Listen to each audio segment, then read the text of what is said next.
I'm in their hands now, and there's nothing I can do. It's sad in here, man. This shit is worst jail ever. It's just bringing back old memories. Hopefully, I don't have anybody that I'm gonna have to like punch in their mouth immediately or bring out a side of me that I really don't want to show.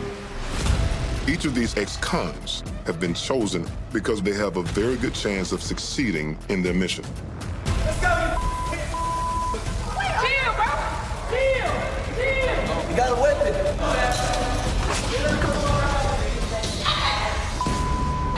But each of them have unique circumstances that make this commitment extremely challenging. Carlos, you doing all right? Yeah, I'm good. I'm not.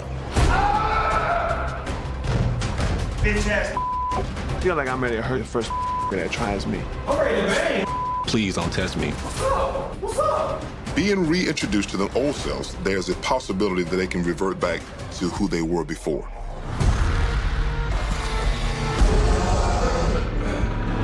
That troubles me. Tell me what cell you in. Whether or not they can lock in as they laser focus or revert back by way of a trigger, that's my worst fear. My sobriety means everything to me. You know how hard I've worked on that? Bro, wait. What? I don't feel like I'm in jail. I feel like I'm more in an insane asylum here. They need to do their job and get my it's their job. I feel like I'm just... It's a real show. Literally a show. I don't want to fall out.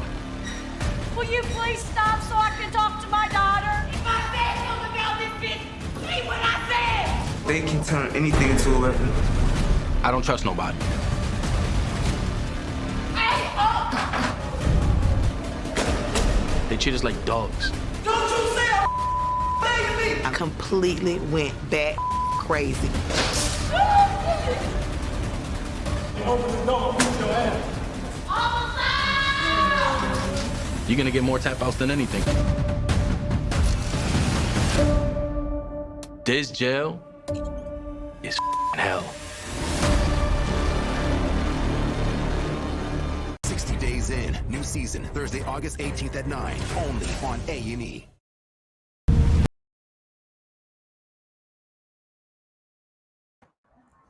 Yo, what's up? What's going on, beautiful people?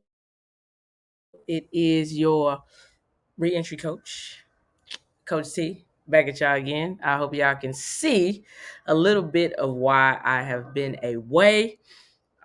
We're going to still give you the game and the information you need to go from felon to phenomenal on your own journey, connect you with the resources, the inspiration, and the motivation. And I hope y'all are extremely motivated by that. My personal mess has been turned into a message. I have been given the opportunity to be on the 60 Days In on the new crew. What's special about this is that they intentionally selected 7 formerly incarcerated individuals to go in and make an impact. So I thought that was pretty amazing. And today the show premieres. And I hope most of you know, when I do these podcasts, I like to bring on special guests that, share their stories and give y'all the game and move y'all along, connect y'all with the resources, and just continue providing that information and inspiration to keep y'all going. And my guest just popped in, so I'm gonna pop her on the screen and see what we got here. How we doing? How we doing? We're doing pretty well on this thunderous, rainy day here in Jacksonville, Florida. What about you? Oh man, we're good, but the rain is heading this way. Yeah, we got a So severe thunderstorm warning that just popped up on my phone. Let me get my camera together. Okay. All right, we're good now. Beautiful. So let me not be rude and give you a formal introduction. I would like to present to you, ladies and gentlemen, boys and girls, entrepreneur, CEO, business owner, author, writer, Tanaine Jenkins. What's up? Give it up. Give it up. Thank you so much for having me. I appreciate being here. Man, beautiful, beautiful, man. Glad to have you. Came across profile on social media, and it said recidivism specialist, and I was hooked in, and I had to see who you were, and I perused your website and your YouTube channel, and I am highly impressed, and kudos to you on your journey. Oh, I appreciate that. Good looking out. I can't believe you went to the YouTube channel. Oh man, that's Yeah. funny. I forgot about.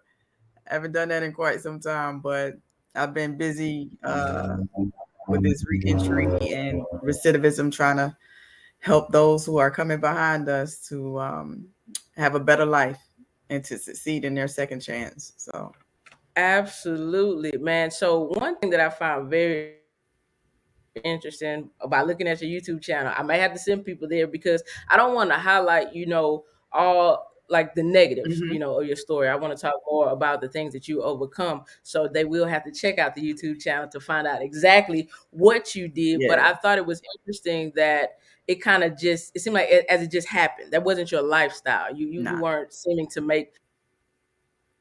be making decisions that would lead you to go to jail. right. So what do you think was the mindset or the tweak that just allowed you or enticed you to put your life in jeopardy? Well, okay, so let's see. I was sentenced to 2 years, 5 years probation for what I did. However, it wasn't until after my 5th year of probation that I found out that I had impulse control disorder, which is a disorder that does not things don't compute. Like you just do stuff and it's like I have impulse. No, like I didn't think things through at all with any decisions that I made. I just did them. And when the consequences would come, I would be like, okay. But it wouldn't affect me in the way that it should. So when I decided to defraud, it's to do the fraud, that it was just like, let me see if I can do it. I didn't need the money. I didn't even want the money. I just was like, let me see if I can do this. And that is what basically got me in the situation that I was in. It was not thinking things through. It was not feeling anything in regards to it or anything like that. And since I've been diagnosed, I've been able to my thought process has changed. And I had to work at that to make sure that I thought things through and that I did things um I thought about consequences with my actions. So I've been on the straight and narrow since then. Man, that's a wow factor in itself to find out that it was a disorder Hmm. that you had to work through, but it still comes back to mindset. Could you share some of those strategies or tips that you, I'm sure, still implement today to make sure that you're making the right decisions? Absolutely. There was a time that I could not go into a store. It was crazy because it was like I could have a pocket full of money. And if I didn't want to pay for something, I'm just being off. If I didn't want to pay for something, I wouldn't. And so it was like a year or 2 years that I wouldn't go into a store um, to just shop. It was also when I finally did go into stores, I'm like, okay, hey, you have the money, pay for what you want. And then the position, the job that I have now, I can make it as much money as I want to, and I can make it how I want to. So, and I've had it for 3 years. So being able to get into a job that allows me to feel like I never lack, and that was a mindset. I felt like I can't spend it because I won't have it if I need it. And being able to get into a position where I can make as much money as I need to. And also, I had to figure out what my enough looked like. Mm. And a lot of, I was chasing enough for a long time, but I didn't know what enough looked like. I didn't know what it felt like. I didn't know what it tasted like. And until I defined what enough was for me, I could never obtain it. And that was a very big thing for me. Man, It is. I mean, I got two nuggets right there. Like, you not going into the store, you had to build the muscle, Mm-hmm. of the action to do the right thing. Right. And then that finding enough, man. Ooh, that's big. Yeah. But what I mean, what encouraged you to share your story? I mean, that's kind of big. Who wants to admit they got a disorder or something in the mind that challenges them and cause them to fall at times. So in 2020, the shutdown came in 2020, and I was released from prison April 22nd of 2012. And it just so happened to be the 8th anniversary of the day I was released. And I recorded a TikTok video.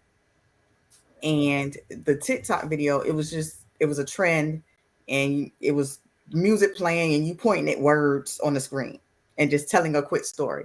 And I told the story of, 8 years ago, I did something stupid and ended up in prison. And the gist of the video was, you can do it. You'll be all right. Keep your head up. And that video receives over 600,000 views before I deleted my TikTok account. Wow. And the response to it was so I was like, wow. And there was a lot of people on there saying, you know what, I needed to see this. And, I just got out a week ago. I got out 2 weeks ago. I'm struggling, and this is something I needed to see. So when that happened, I was like, okay, people need to hear my story because my story is not my own. I can help somebody by telling what I went through and how I overcame. And a friend of mine said, if you have a platform, use it. And that is when I began to tell my story. And telling my story took back so much power that I had given away to other people that were telling my story wrong. So I was able to tell my story, tell a complete story, and not leave anything out like, people would do. And so that's why I started telling my story, because I knew people needed to hear it. You're absolutely right. I agree with that. I'm glad you do share your story because I was able to come across it. You care to share a little bit about your educational background? Sure. So I was in the United States Air Force. I was in the Air Force. I was an air traffic controller in the Air Force quite some time ago. And give my age away. Very detailed individual. Very much so. Yeah. But I was in college when I went to prison. My major was computer networking and telecommunications. Wow.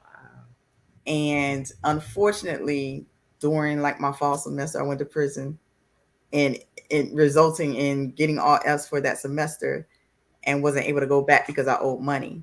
But I'll be picking that back up next year. I'm also a certified game-changing public speaker through Dr. Eric Thomas, E.T. Thomas and Associates. Hey, I'm a game changer too. What's up? You're a game changer too? Yeah, I'm an extreme execution That's too. What's up? So I graduated this year from that. Beautiful. Oh yeah. You cold with it. You certified for sure. That's what's up.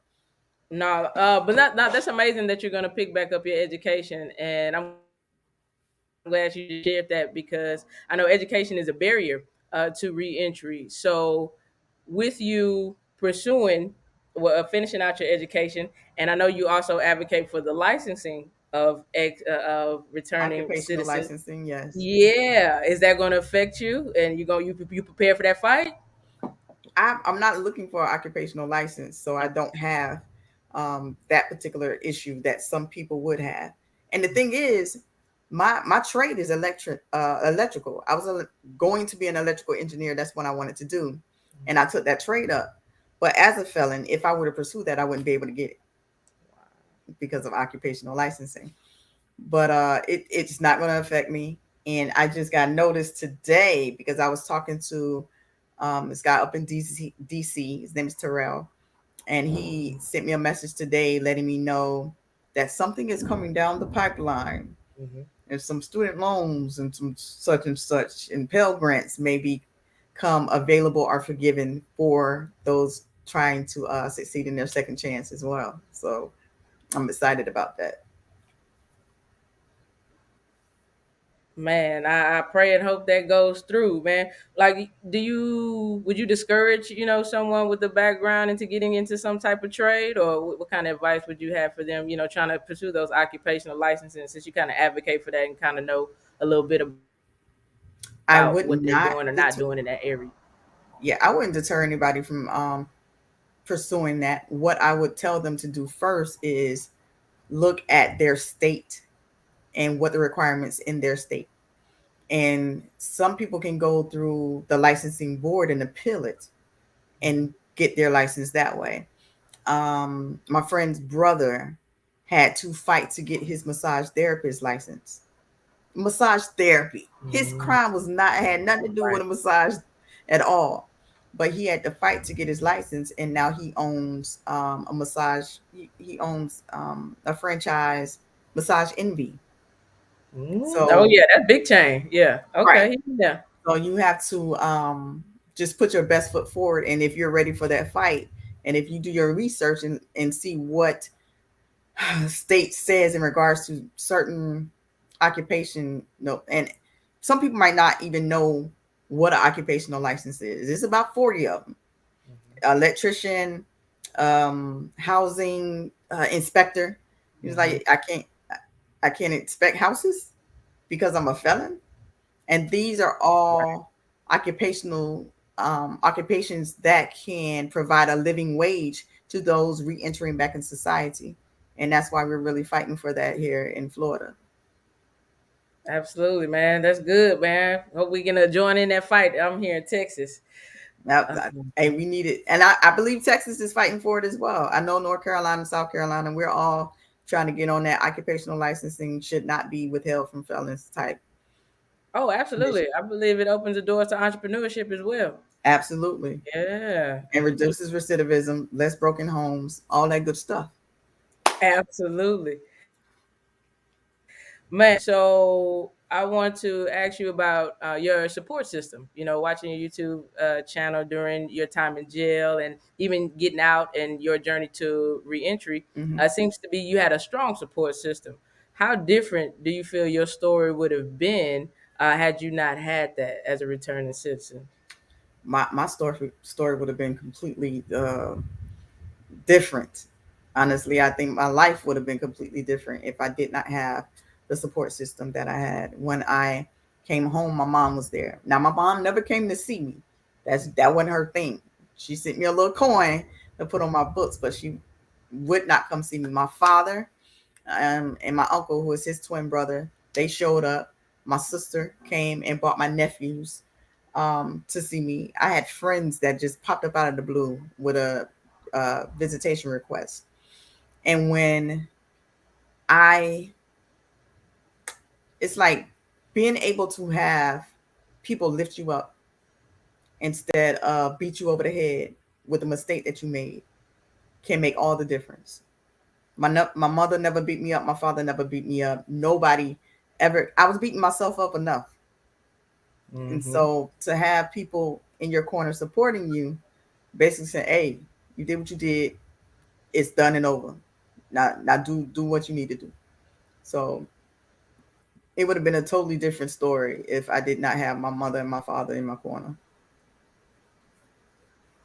So, what do you attribute having those strong relationships carry over to, support you in a time where you was, make not making the best decisions and having to go through a little struggle per se? Do you say you were kind of relationship oriented? You built a solid relationship, or what do you think attributed to that support? I'm just trying to ask in a way to get out information to people who may not have a strong support system, and kind of dig into the mindset that you had about relationships before got incarcerated and things like that. So my what I did by myself. Like nobody knew what I had done, and nobody really knew I was going to prison until the day I went. And Wow. one, it was because I was ashamed and I didn't reach out to anyone in my family for support at that time. And when I went to prison and saw that they supported me anyway, and saw that, what it didn't matter what I did, I was still their child, their sister, their cousin, or whatever have you. That made me change my mindset in regards to what support really looked like. Because I did feel so, I felt alone, in a sense, before I went to prison, and I wasn't, and it showed up when I went to prison, and when I came home, I pulled on those relationships, Wow. and I didn't allow myself to feel alone in that way again, because I realized that there were people for me, even though I didn't believe they were there for me myself. And there's a lot of people in the world that's walking around feeling alone, and they're not. They haven't opened up to get the support from individuals that would support them regardless. I'm You got to glad you be. said that because I was gonna ask, what do you feel facilitated that feeling of loneliness? You said you didn't open up, Yeah, so we got to open up. We got to talk about some you got to things. talk about it. Yes, absolutely. So, what do you think facilitated like your healing or emotional intelligence in that moment? Because it seems like you've grown tremendously. That is an excellent question. I will tell Hey, you, in in June of 2019, I lost everything. When I say I lost everything, I lost my job. And it was all in 14 days. Lost my job, my car, my relationship, and I almost died. And I did not feel the effects of that. Like, I pushed it all away. Like, I didn't want to feel it. So I'm just gonna go through life like it never happened. You can't do that.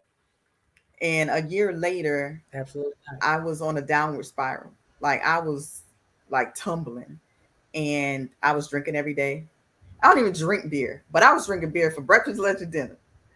And a friend of mine said, "One day I hope that you feel like you're enough."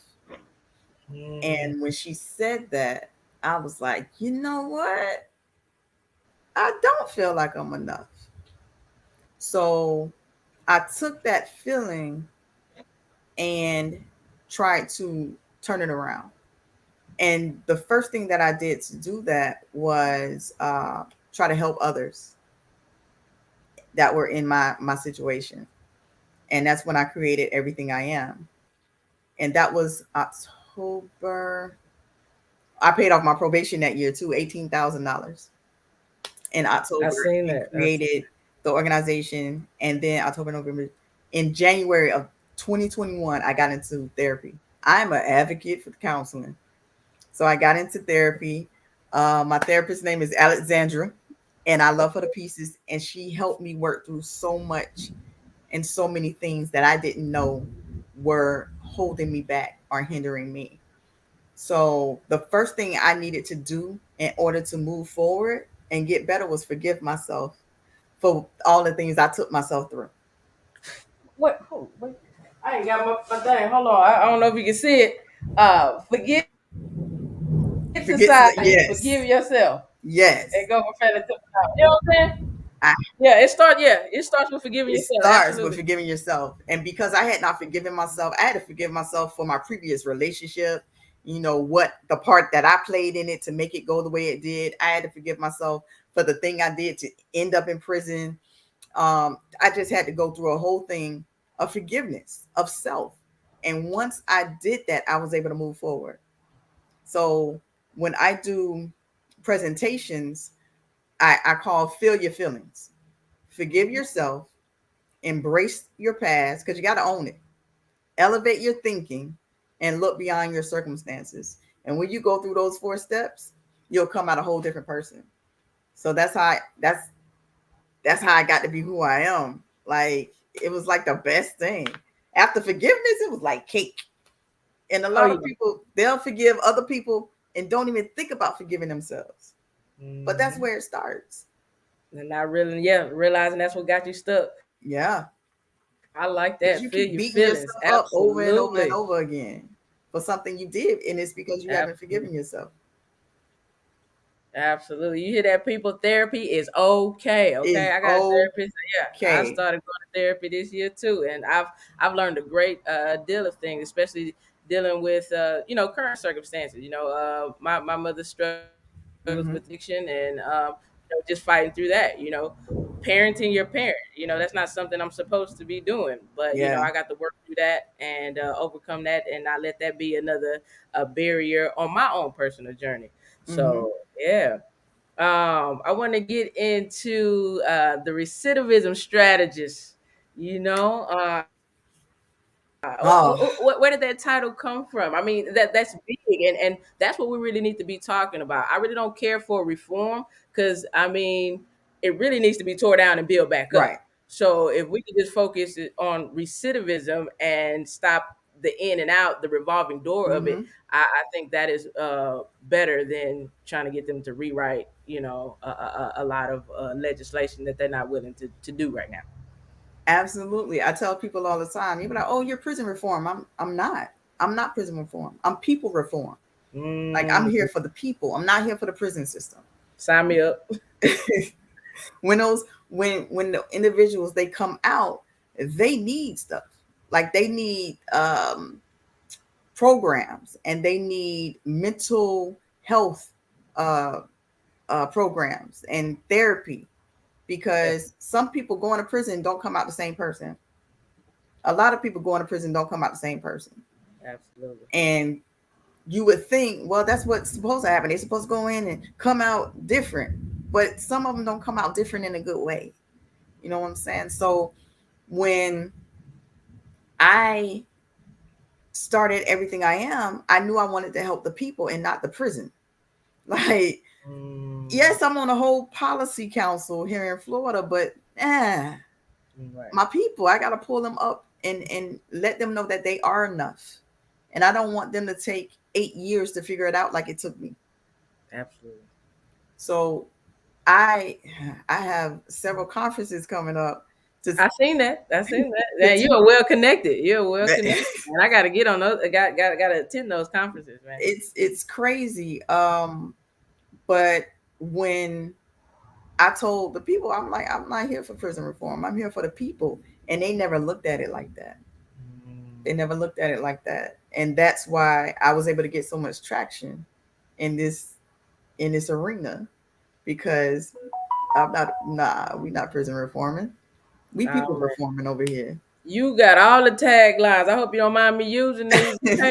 You was killing the game. Yeah, people reform. I love that. And you're acknowledging that there are, reentry programs, and I feel like there's a lot of resources. I feel like there's a disconnect with the people and the resources behind, that lack of mindset change. And I feel like you and I are in positions of bridging those two.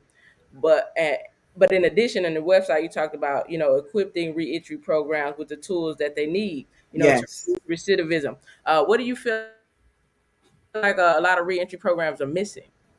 Well, this is I came through a reentry program when I came home 10 years ago. I was in a reentry program for 2 weeks because they were like, you don't need resume writing. You don't need clothes. You don't need such and such. Let's just go ahead and send you for an interview. What I needed most was counseling, and it was not offered. But they built that reentry program since then. So what I think is necessary for reentry programs today is being able to get housing or some type of transitional housing for people that are homeless and do not have family that they can go to. We need mental health counseling. That is a major part of it, because if your mind is not right, you're never going to be right. You're not going to get right. So that's one thing, to build that muscle, that mental muscle. And they need programs that are focused on not necessarily, we all need a job. We all need resume writing skills and all of that stuff. But it would be so awesome if reentry programs were able to partner with colleges, because with more education, having education reduces the recidivism rate by 63%. And it's like, if you guys don't see that, So Right. offer the classes, offer the courses, educate these people so they are not continuing to go in and out of that revolving door. 600,000 men and women are released from prison each year. Another 1.9 million, 1.2 million go through jails every year. Yeah, It's a problem. it is. And poverty is directly related to that problem. So yeah, education, is a big factor in getting the recidivism rate down. Man, you got some good solutions, man. You know all the facts. You are plugged in. Tell me a little bit about from prison to president. Oh wow. All right, so from prison to president, 5 ways to succeed in your second chance is a book that I wrote and published earlier this year. Oh, It's it's actually a new. workbook. It's a book and then a workbook to go with it. So we are actually trying to get the book into the prison system or even reentry programs so that individuals can see or can work through how to feel your feelings. That's what the book is based on.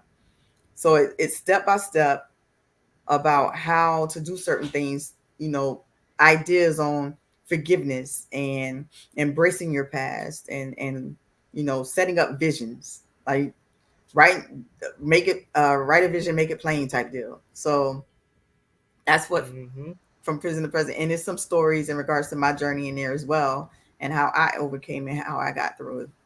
So that's prison to president. I'm a little proud of it. So Yeah, you should be a lot of proud of it. You should be a lot of proud of it. So the only way someone can, how can someone access, the book or be a part of the workshop without it being incarcerated, like you're trying to get them into the jail or in reentry program? the book is available on my website, TanaineJenkins.com. And I do workshops monthly with individuals virtually. As a matter of fact, I like getting my hands in the mix. I'm busy, but I like to be able to I connect with am individuals and bring them up. I'm not mad at that. That is beautiful. So yeah, prison to president. Did you become a president or anything, or where did the name come from? What are we presidenting over? I am the president of the Lock Line, which is a clothing. Well, let me say it right. I am the president of the Lock Line, which is the only apparel company in the U.S. dedicated to those who are on a locked journey. So I'm president of the Lock Line, and I am the founder and CEO of Everything I Am LLC. So I have like three different, yeah, Absolutely, business owner and entrepreneur. What's a lot absolutely. journey? The 14 Oh, years. lock. 14 years, yes. Wow. Okay, I did So 8 years and got out. said again. I did 8 years and got out. Ah, I'm Yeah.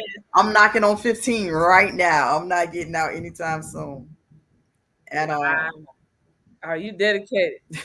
You are dedicated. So, have you been doing any writing lately? A poet or you wrote something? What is this? Different kind of love. You heard of that? A different kind of love. I wrote it published in 2005, and I am finishing up Rhymes, which is an anthology of 5 stories as well. I have The Gospel According to Poetry, which is a poetry book that has 100 poems in it from across the world. So I'm not the only one in this. So I did a call for poetry and got over 200 submissions, and then I picked the best of them and put them in this book called The Gospel According to Poetry, and I did that in 2015. And then I have This Is How I Cry, which is a poetry book just of my work that I published in like 2007. Okay. I mean, I love the creative aspect. I DJ out here, and I DJ a lot on the comedy and poetry scene in Houston. Would you come out here and do some poetry? Absolutely. I like Okay. hey, Okay. I like the great stages. Okay, well Sometimes. then I have to get you out here. So you want to spit something right now? Look, no pressure, no pressure. I can give a little thing. Okay, we'll take it. We'll take it. Some people look at me like I have a disease because of my locked hair and my baggy jeans. Please. I have just as much sense as you. And it scares the mess out of you. The fact that I can speak properly and we know some of the same philosophies. Now we see eye to eye, and yet and still I can't get by. Oh, why? Does the rain fall on me? Makes me fall to my knees and pray to the heavens. Please take my breath away. That's all I'm gonna do. Hey, that's good enough. That's a teaser. So when I bring out, ladies and gentlemen, y'all better come support to see that show and grab all them books, man. So can I get a little personal? Sure. I see. How long have you been married? I'm not married. Oh, I thought you was married. That's what your YouTube channel said. No, it didn't. Oh, look, I must have read it long. I thought you was married. No, Well, ma'am. okay. It's all good.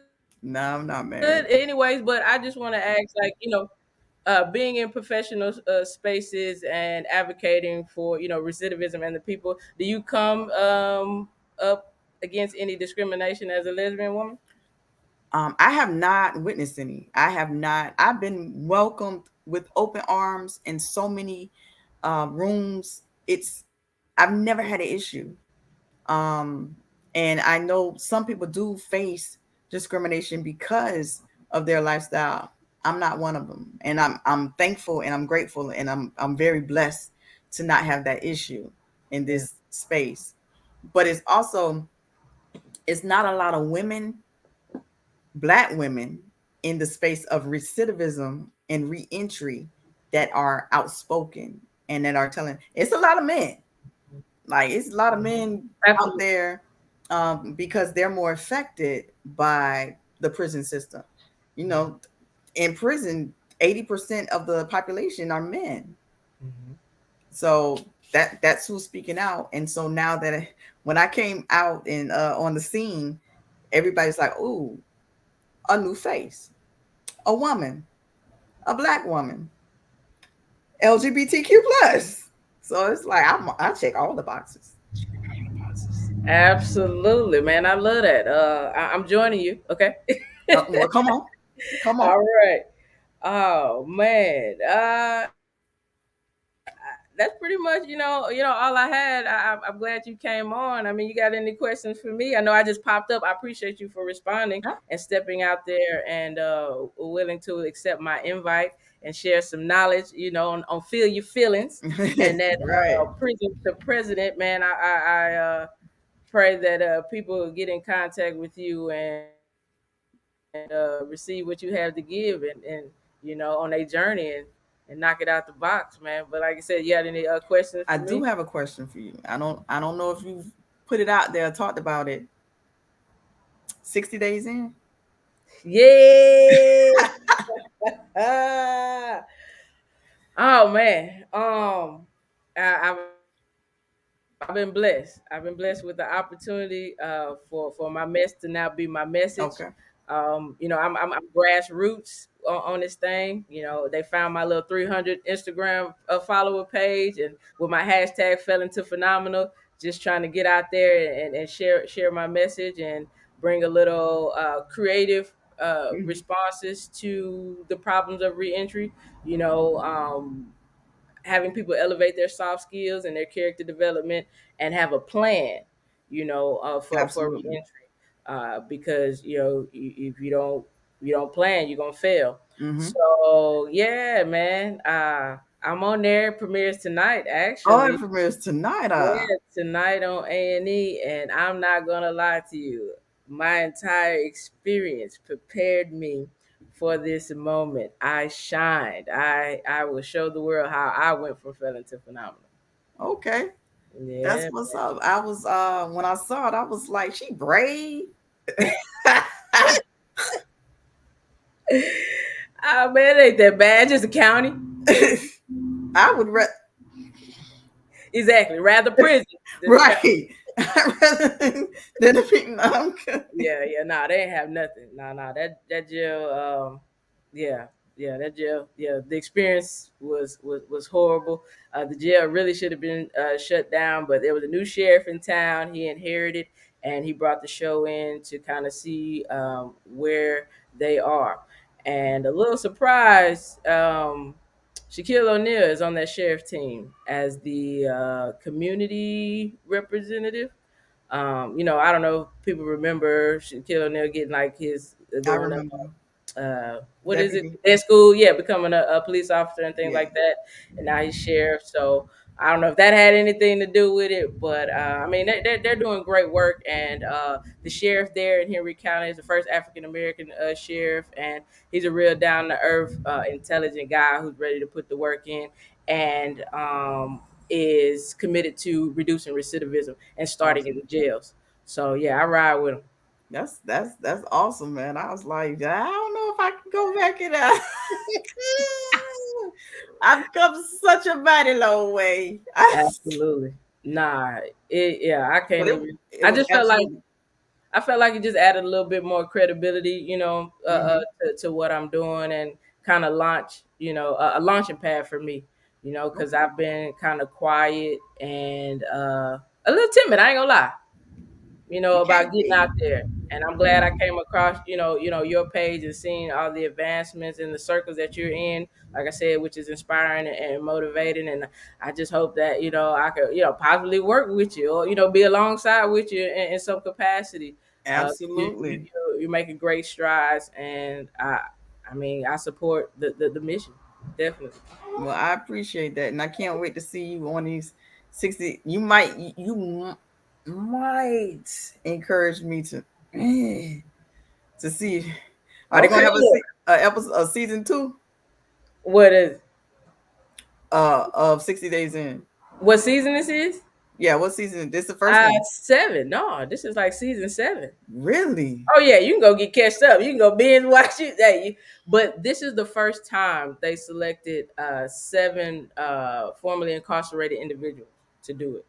Really? And yeah, and we all have in our own way, overcome the system and just progress. And so it was just taking that risk to put us back in there and see how far we come actually, and in what ways we can help the share. That is dope. I'm. Yeah. It sounded like it was for a great cause, Oh and yeah. I appreciate you doing that to shed light on what's going on. Oh, beautiful. Absolutely. I wouldn't have it any other way, man. I had to seize that opportunity. Absolutely. So kudos to you. Man, I appreciate that. You got anything else? I don't have anything else. All That's right. that. I wanted to ask about that because I saw it. Man, I'm glad you saw that. I hope you check it out, man. And you I can am gonna hit check me it up out. and tell me all about it. I am. I'm like, oof. We gonna see. Awesome, man. Man, well, again, I can't thank you enough. And I don't suspect this will be the last time of us interacting.